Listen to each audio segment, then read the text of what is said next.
Gangbusters.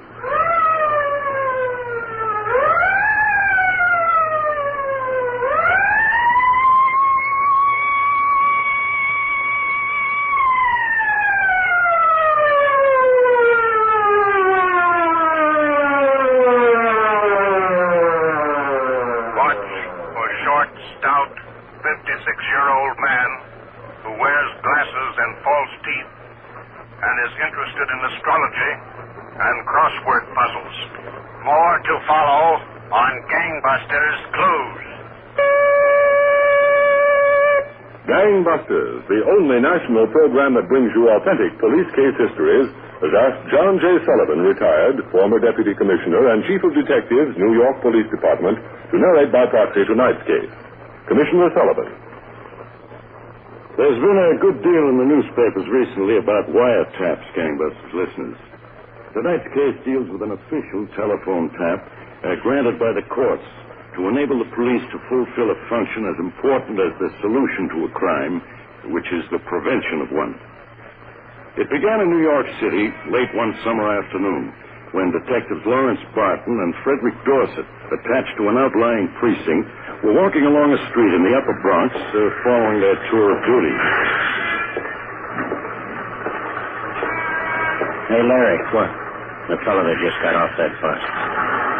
The tall man, Fred? No, the guy in the lumber jacket, walking just ahead of him.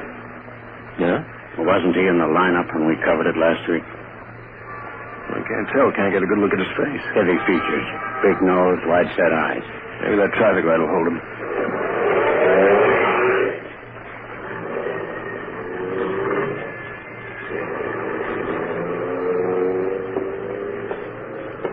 What do you think, Larry? Yeah. He's a burglary suspect. Long record, 3 or 4 convictions. Can't remember his name. Wasn't he on parole? I don't quite recall, Fred. Well, if he is, he's breaking it. He's going into that bar. Feel like a beer, Freddie? Yeah. Beer might taste good at that. In following the known lawbreaker into the bar, Gangbusters listeners, Detectives Fred Dorset and Larry Barton were following good police procedure. Criminals are seldom lone wolves, and it is important to establish and identify the places in which they meet to plan their crimes. The man they'd seen in the lineup was ordering a drink as Dorset and Barton took their positions a few feet from him.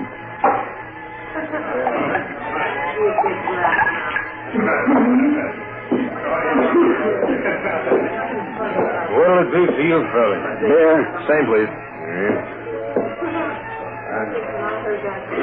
John, Biggie been in? Just went down to the corner to get a paper. Has he heard from, you know? I don't think so. When he comes in, tell him I'm in the back booth. Okay. My bartender. 2 more? Yeah. You got another phone? I see that one's out of order. Yeah, there's one in the rear. Thanks. Hi, Biggie. Just show up, Joe? Hasten back, Biggie. You don't know of any jobs around, do you, bartender?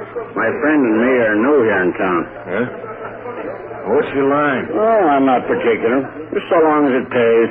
I haven't heard of anything. Hey, excuse me, I have to come through the bar right under here to get to the phone. Sure.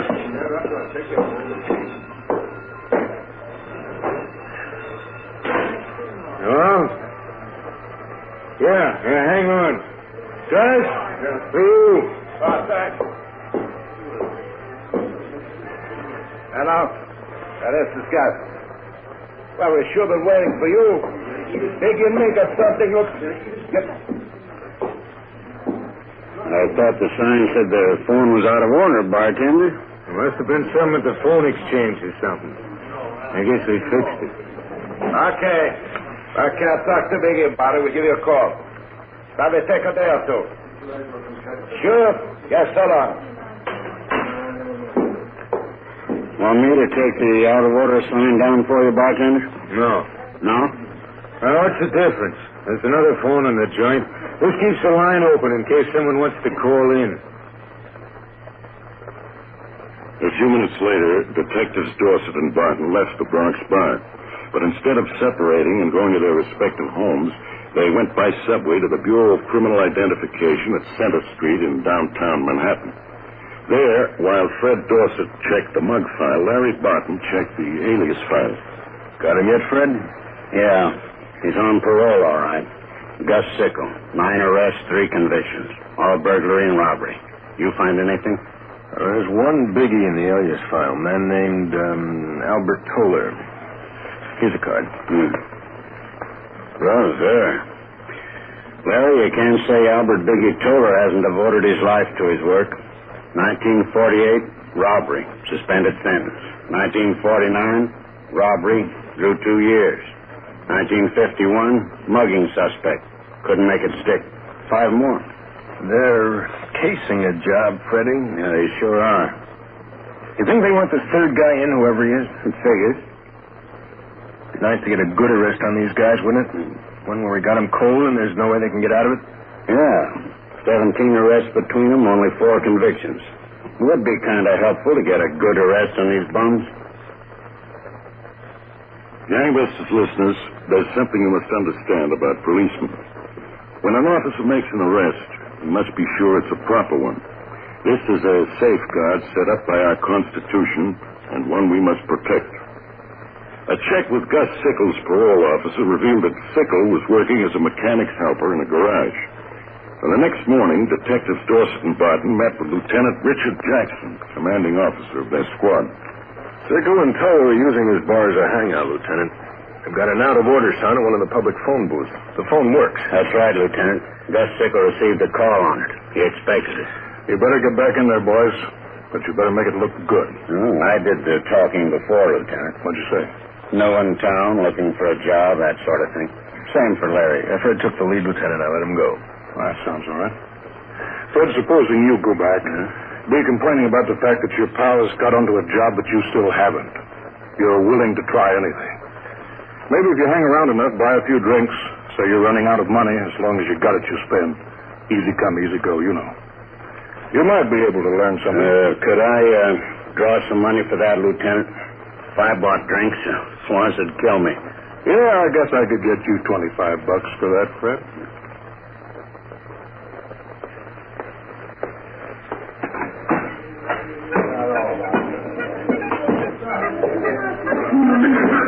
Hi. Give me a beer, will you? Sure. Here you are. Thanks. What do you know about that, Philip? Remember yesterday afternoon? I was in here with this friend of mine. Sure, I remember. This friend of mine bumps into a guy looking for ice cream salesman to drive those little trucks around. My buddy's working. Today, I go over to see the man.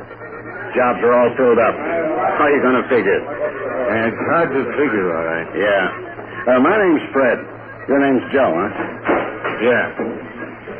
Well, I sure would like to get situated someplace. Joe. Sure, guys. Same as usual? Just a bit. How's about having a shot with me, buddy? Give him a shot, Joe. Take it out of the change. Just a bit, Joe. No offense. I was standing here. There's no harm offering to buy a drink. Name's Fred. Fred Dorsett. Wasn't you in here with another fellow yesterday? Big guy? Yeah, that was my pal. We come down from Why don't upstate. you wait for your pal to come in, Fred? Maybe you can buy him a drink. Give me a couple dives for the phone, Joe. Jesus. Not very friendly, is he? No, they're not very friendly here. Well, I guess I'll make a call. Well, why don't you do that, buddy? Somebody that'll shoot the breeze with you. Someplace else.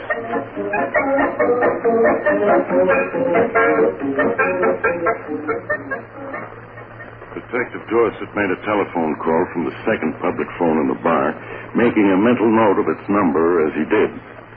Then he returned at once to his precinct squad room, where he, Detective Barton, and Lieutenant Jackson discussed their next step.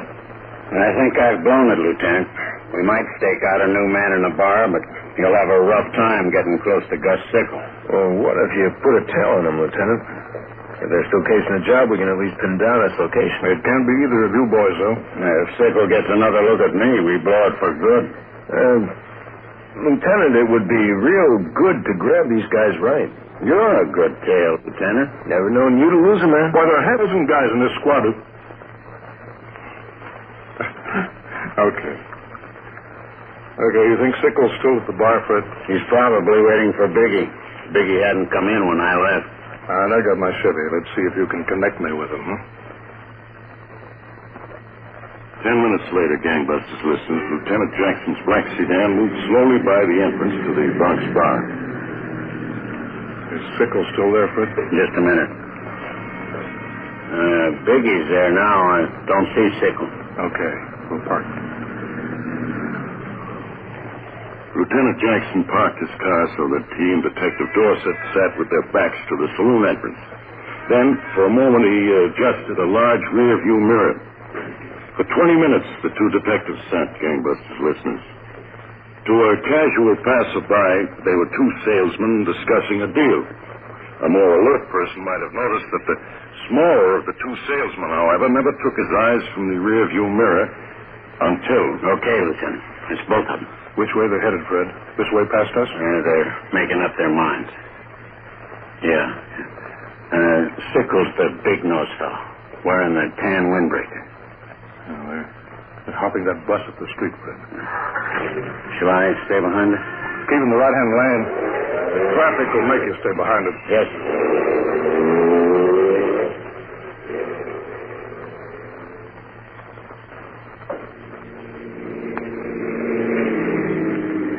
You're moving down to the front of the bus, Lieutenant. About to get off, I think. Okay, get ahead of it.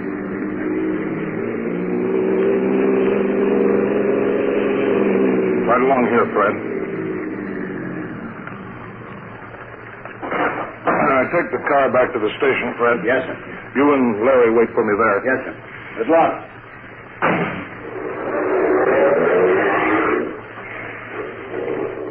Within minutes after he had alighted from the car, Detective Lieutenant Jackson was certain the two hoodlums were planning a stick-up. They left the bus at a busy intersection in Manhattan. For the better part of an hour, they loitered along the block, paying particular attention to the actions of the clerks in a giant supermarket and the movements of the uniformed patrolmen on post. Each entered the supermarket separately, taking a long time to make small purchases. Finally, the two burglars again boarded a bus and returned to the Bronx Tavern. When Lieutenant Jackson entered, Biggie Toller was waiting at the bar, and Gus Sickle was in the phone booth, marked out of order.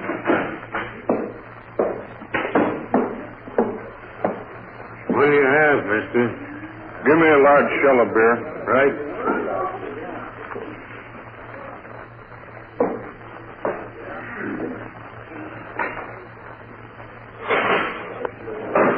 Okay. You want? Yeah, we'll look into it. Goodbye. What do you think of that, Biggie? Think of what? On the phone he told me. He don't like the center. Don't like nothing about it. He's got a brand new idea. Right down, Gus. After all that work, he says no. So he says no. We gotta have him or we got nothing. Hey, Joe.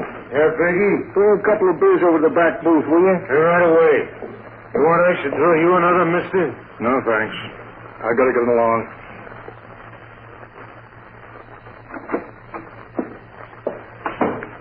Well, Lieutenant, that was fast. Yeah, fast and bad. You lose him, Lieutenant? No, Larry, I didn't lose them, but they lost the job. They made another case of the heist. It was that big supermarket there at 125th, Fred. Then they went back to the saloon, and Sickle called the third man. He must be pretty important. Well, they need him. They aren't going to move without him. He refused to set up, so they're going to start all over. We've got enough to get a phone tap order, haven't we, Lieutenant? I should think so. Fred, write up what we have so far, the two men's arrests and convictions, along with what we know of their movements now, their use of that phone in the bar. I'll take it to the judge. Lieutenant Jackson's request for a listening device on the public telephone in the Bronx bar was approved by his commanding officer and granted by a judge after review of the facts as known. The location selected as a listening post was a basement in a building located around the corner from the bar.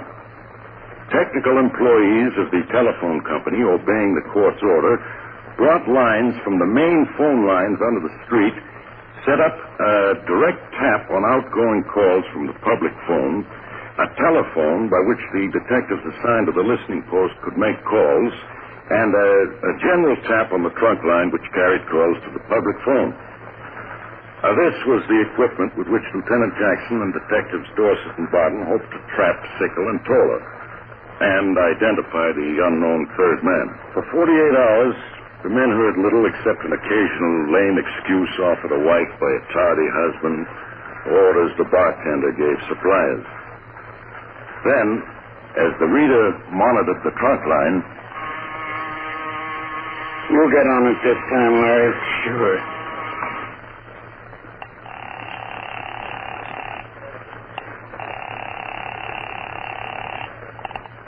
Hello? Joe? Yeah. Either of them slobs around, Joe? Not now. Maybe he thought Gus was in a while earlier. I ain't seen Big. How they doing on that thing I give them? You're right, Larry. They ain't talked about it much yet. You'll handle the car, Joe? Yeah, Merle. Well, this is going to be a real cinch if it works out the way I said it. That's Merle Flesh. Yeah, that's right. Okay. And you tell Gus or Biggie to call me when they come in.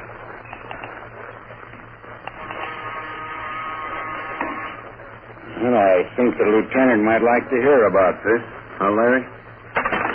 Brother, if that's Merle Clint.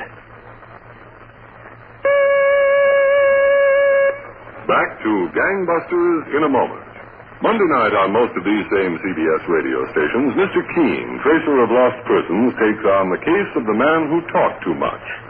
When a loquacious inventor spills too many beans about his new invention, death seals his lips, and Mr. Keene is called on to probe the killing. Remember, it's Monday night on most of these stations, Mr. Keene, tracer of lost persons. Remember, too, this Tuesday evening, Suspense brings you a thriller about Mau Mau trouble in Kenya Colony, East Africa, a story titled Lily and the Colonel. That's on Suspense, this Tuesday night at the Star's address. And now, back to Gangbusters and Commissioner John J. Sullivan. There was good reason for Detective Barton's excitement over the possibility that this third man was Merle Clint, Gangbusters listeners. There'd been a flyer out for 2 months issued by the Detroit police. Merle was a convicted murderer. Moore, an escaped convict. A gunman who for 3 months had dropped completely from sight.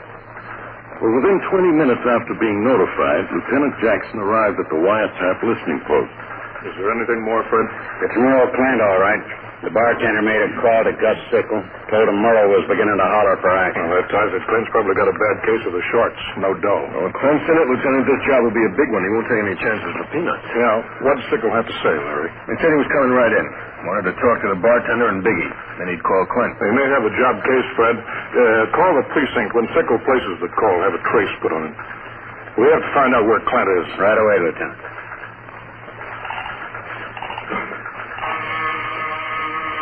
Oh, that's us. Better pick it up.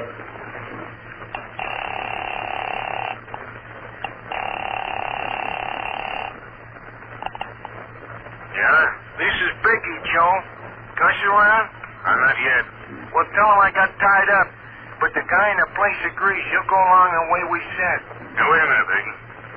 Yeah, Gus is coming in now. Just tell him to call Merle Clint, Joe. I'm coming on in. Keep the line open, boys. There'll be more. They're setting the deal. Sure. Hey, here they go. Yep.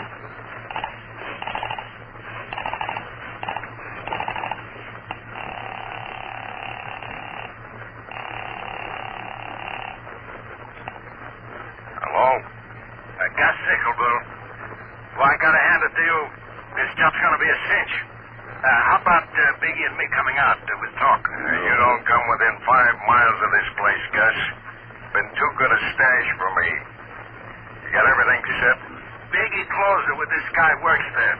As the guy goes out, he slips the plaster over the lock so it don't catch. It's one of those you can open from the inside, not from the outside. Well, how does the hall look? Couldn't be better. The joint's running a big clearance, but the shoes are still selling for better than 10 a pair. Place is jumping, not enough salesmen. They're open till 9 at night. And get this, Bill.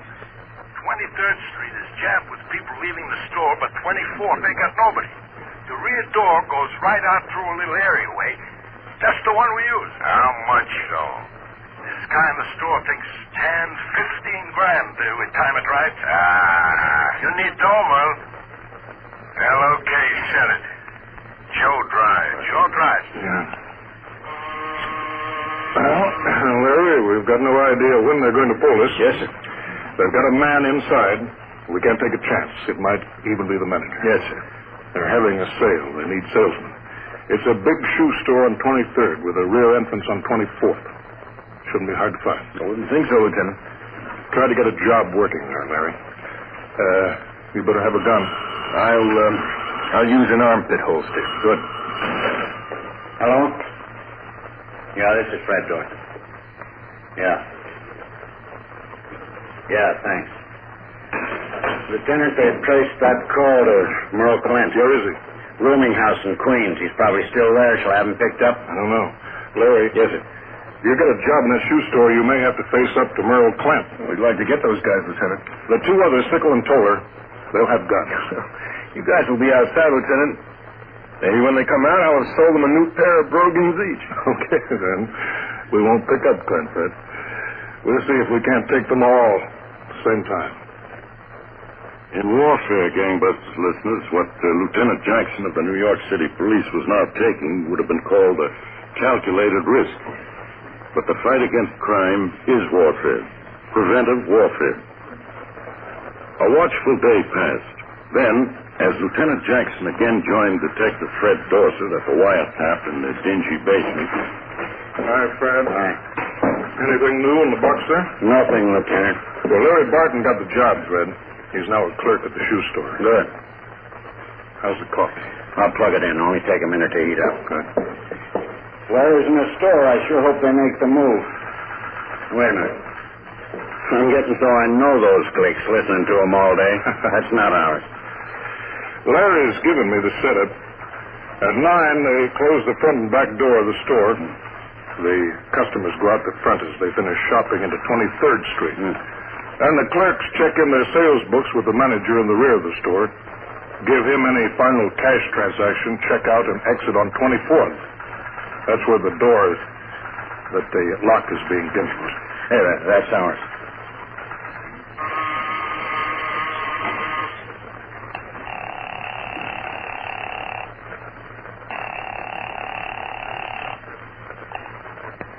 Hello? This is Merle Clint, Joe. Huh? We go tonight, Merle. But, Merle, I ain't moving on this unless I know you're handling the gun. I'm handling the gun, Joe. Okay, then I'll be there with the car. Good boy, Joe. Remember, I told you we'd come out on 24th Street. The car will be at the corner of 8th Avenue. Right. Yes, sir. I'm there at 9:20. No later. There are 22 clerks working. If there are any left when we go in, they better not get in the way. I'm set for 9:20, Merle. Well, this is the business, Fred. So what's the time? 10 or 9.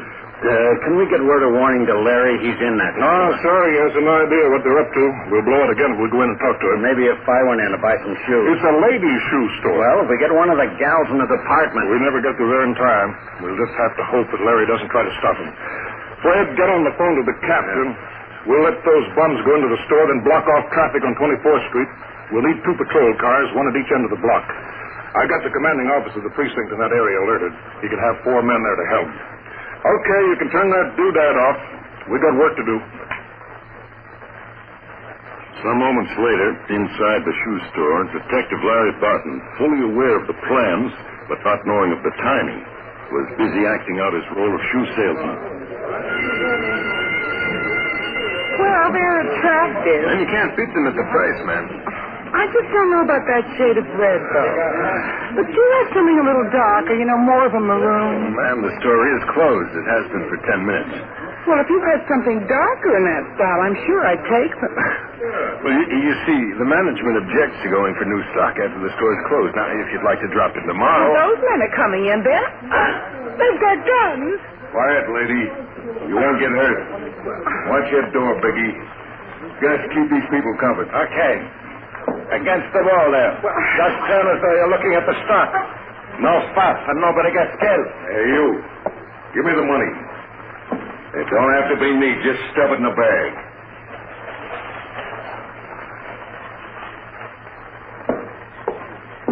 Okay. Now just keep standing that way until you count to 100. There's going to be a guy watching. The first one moves gets it. All right, Gus. Okay, Biggie? Hey, there's something wrong here, Merle. Look in the street. Hasn't been a car or person moved since we came in. All right, keep them covered, Gus. Hey, they know about that job. They got the street blocked. What are we going to do? 23rd Street. Crowds will keep them from shooting. If anyone gets in the way, hey, you back. Hello, police officer. Hit the deck, everybody. They're making for the front. Stop them. Larry? Yeah, Lieutenant. You all right? Shoulder, I think. Snub. Yeah, don't try to move, boy. Get him, Lieutenant. We got him, Larry. We got him good. Gus Sickle and Albert Biggie Toler, both wounded in the gunfight, were brought to trial and recovery and are now serving maximum sentences.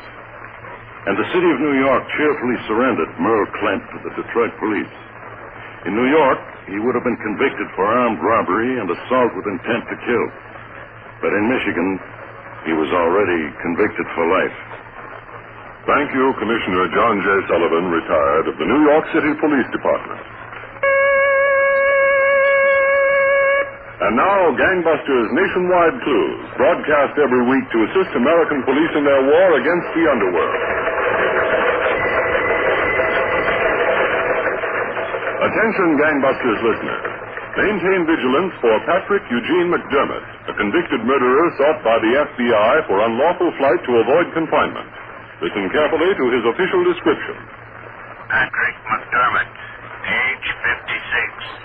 5 feet 4 1/2 inches, 172 pounds. Brown eyes, sometimes wears glasses. Brown hair, gray. Medium complexion. May work as a hospital technician, machinist, barber, or composer of crossword puzzles. This fugitive has a 1-inch scar over left eyebrow. Tip of left index finger is amputated. Has tattoo of red and blue bulldog head, right forearm. Has complete set of upper and lower dentures. He is interested in astrology and composes crossword puzzles. McDermott reportedly carries a snub-nosed revolver in right coat pocket. Consider him dangerous.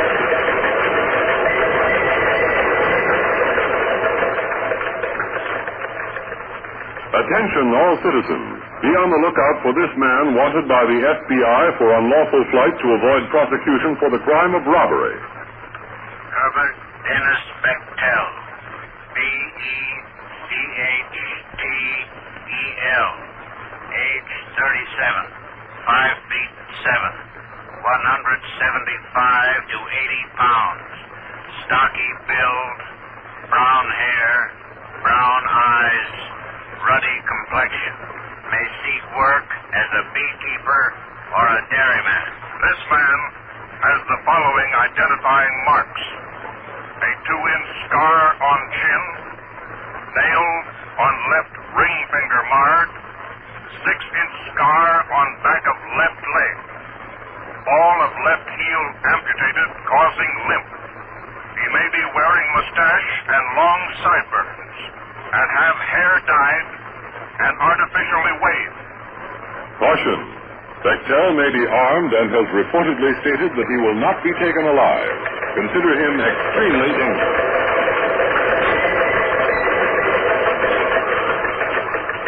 If you have any information concerning these clues, notify your local police, the nearest office of the Federal Bureau of Investigation, or Gangbusters at once.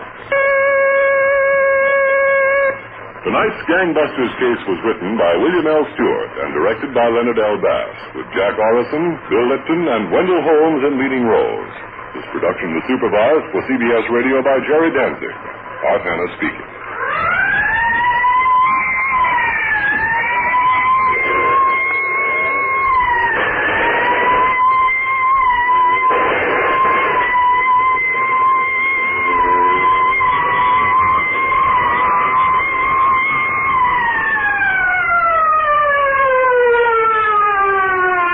Listen next week, same time, same CBS station, to amazing facts in the case of the unusual partners on Gangbusters, a production of CBS Radio in cooperation with Phillips H. Lord.